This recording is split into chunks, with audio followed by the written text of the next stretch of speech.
Hey, everybody, it is Sherry Downer here at Tier 1 Interventions Podcast. It's great to have you here with us where we talk about the core of the math classroom. Today, we're going to be talking more about pizzas, rectangles, lockers. Oh my! Back on March 10th, 2026, we started a 10-segment series, Growth. Here is segment 7 from our October workshop. If you are enjoying what you are learning, please subscribe and leave a comment. I think that was the right order. Over to John Lee. What did you guys do? What did Amy help? Sherry, what'd you guys start with? We started with the pizza problem. Oh, I was not expecting that answer. Son of a gun. Okay. That is not what I was expecting you to say. Because Beth wanted to work on fluency and different things. So we talked about how she could use the cubes to set up different ways to make, I think we talked about 16, 24. Like how many different ways could you create 24 with pizzas or rectangles? Because I had said I feel like if you want to have more facts available, I like using rectangles. So then we talked about how you could create those and how they could tell like how tall, how long, what your total number was. And then I don't know, Sherry was setting them up a lot different than I was. She was making it a lot harder. I said for my first grade teacher brain, I had to start with the numbers at the sides of the X so that I could just say, okay, I know that when I multiply, the product is this, and when I add, the answer is this. But she was doing the numbers in a different way. I was mimicking, literally mimicking what you had up on the board on the screen last time. I copied a couple of the problems down, and I was trying to solve yours. And I was struggling myself to solve them, trying to figure out how these things worked. And so I just took the problems that you had shared and was trying to solve them with Beth, but then tried to set one up myself. And I was like, I have no idea how to set this up.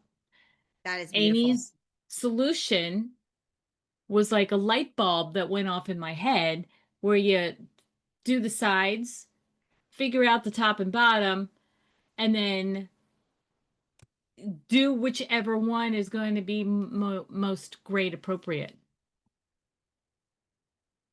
But then I feel like Sherry was using, so we did 24 and we talked about making different rectangles using the number 24. So you could have 1 and 24, 2 and 12, 3 and 8, 4 and 6 with their Katie cubes, and how we could put it on the dimension chart and then make the diamond problem even after that. And I feel like Sherry was putting 24 on the top, and then that clicked with me for higher level or older kids than my first graders to be able to have your 24 on the top, and then you have to figure out what your side numbers would be based off of the rectangle or the dimension chart.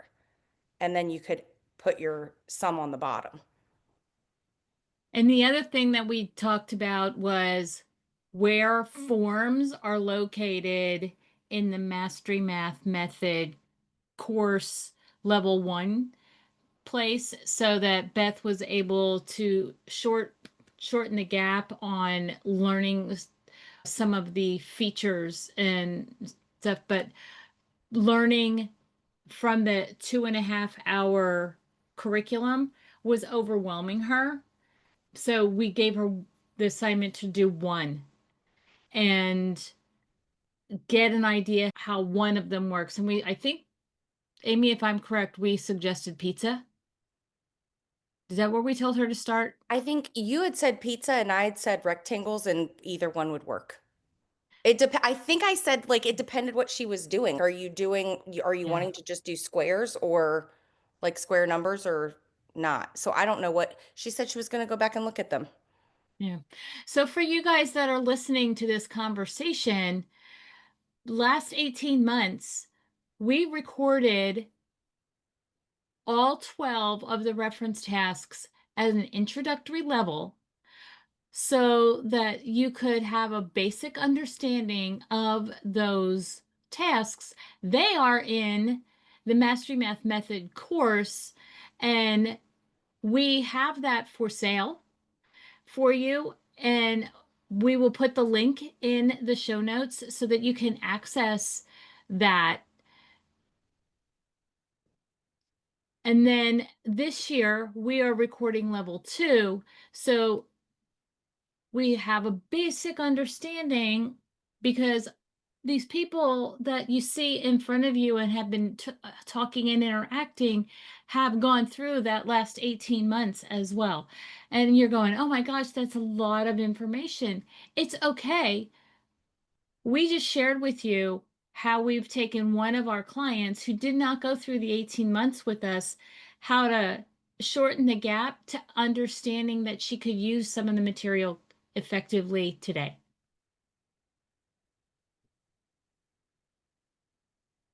And I think this is what is important.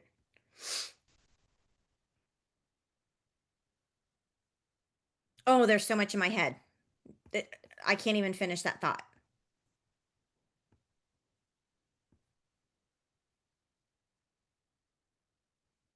Let me look here. Yep. Okay. I'm looking at your comments.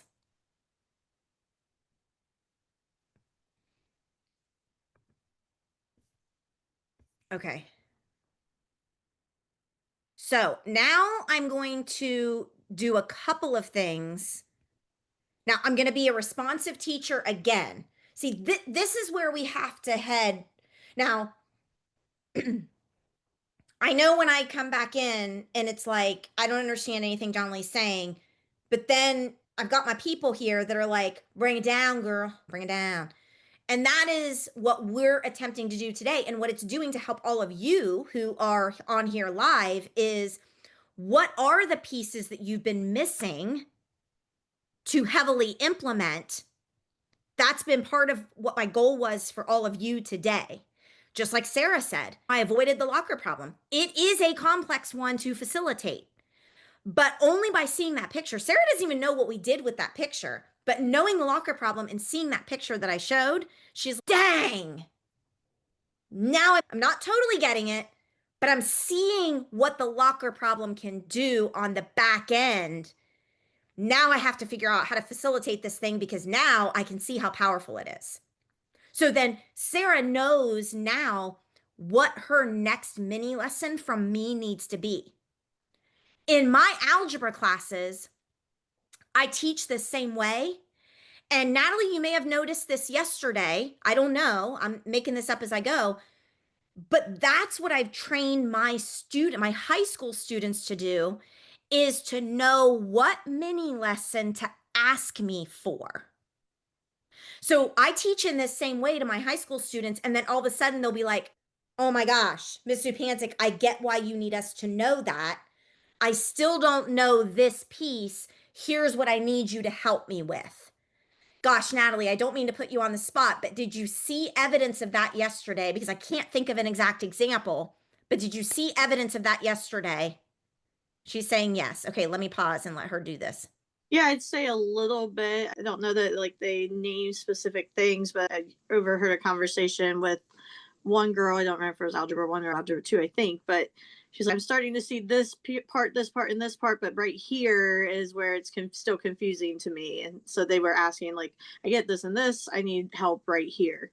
But the way they were, like, my kids are just saying, I need help. I'm like, cool, Yeah. what do you need help with? I need a question.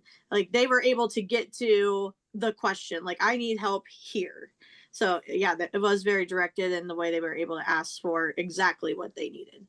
And that doesn't just happen, because in typical high school math classrooms, they can't articulate just like a sixth grader can't articulate. That doesn't just happen. It happens through the way we facilitate, and we train them to ask the right question. And it's funny because as I'm teaching on this right now, I wasn't planning on teaching on this piece of it today, but it's ironic that Natalie was there and I couldn't think of an example because I didn't prepare to teach on this. And I do remember a couple of things that happened yesterday that my kids were very articulate in the way that they asked questions. And Natalie, I don't want you to think that just because they're high school students, they're naturally able to do that. I don't have advanced kids. I have kids that have struggled for years that came with a ton of baggage, and they're able to do that just after 9 weeks of training with me.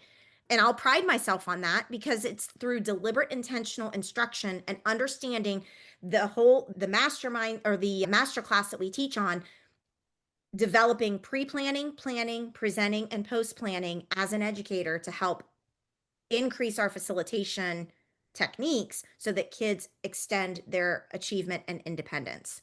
Yeah. Other thought, Natalie? My kids right now, but they'll learn. If you just tell me you have a question, I'll say, great, what's your question? And if they say, I don't understand, I'll say, figure out what you don't understand. Like I know they will get there. I won't just say, oh, let me hold your hand through this whole problem. No, what don't you understand? What's the most specific thing? So I train my kids as well. We're still getting there this point in the year. But another takeaway or strategy that I saw you do, like, little mini lessons with small kids at some of the whiteboards around your room, and they were asking, so you're breaking down certain parts, but then other kids were maybe observing that, or, oh, okay, so what was Miss Z doing over there? And then when you would get to them, they're like, I understood this part, but you lost me here. So you were able to mini lesson with individual groups, but you didn't have to start from the top every single time, because they were clued in that I should probably see what's going on over there, and they were self following along. But then they could say, but you lost me here, what's this part? So when you're at this group, you're like, okay, here's where, and you were able to go on. And so you didn't have to do everything at the front and debrief the whole class, because they had all seen it individually, but it wasn't like you had to go through a 15-minute progress or process each time, because they were clued in as how to follow along and check their work and see what they knew and what they didn't know. So that was a very deliberate practice as well. Natalie, I forgot about that. And that is really savvy. I have my kids sitting in groups. Every group has a color. Every table group has a color. Every student has a number based on their team roles. So this has been deliberately, intentionally set up. So now, what she observed in that class yesterday, and I didn't plan to do this, but it happened naturally because I do it a lot, is exactly what she said. So I had problems up and I went and mini lessoned in the small groups. Okay. And I position myself in the small groups. I actually have a stool beside each small group, and the stool is the color of the group. Okay. So everything is so spot on. Like, I'm so type B in my facilitation, but I am very type A in my preparation of it. So I have a stool that I don't have to stand when I go to the group. I can sit on that stool with that group. But what's cool is the stool is positioned by that group so that I can see the rest of the classroom from where I'm sitting. So that's also deliberate.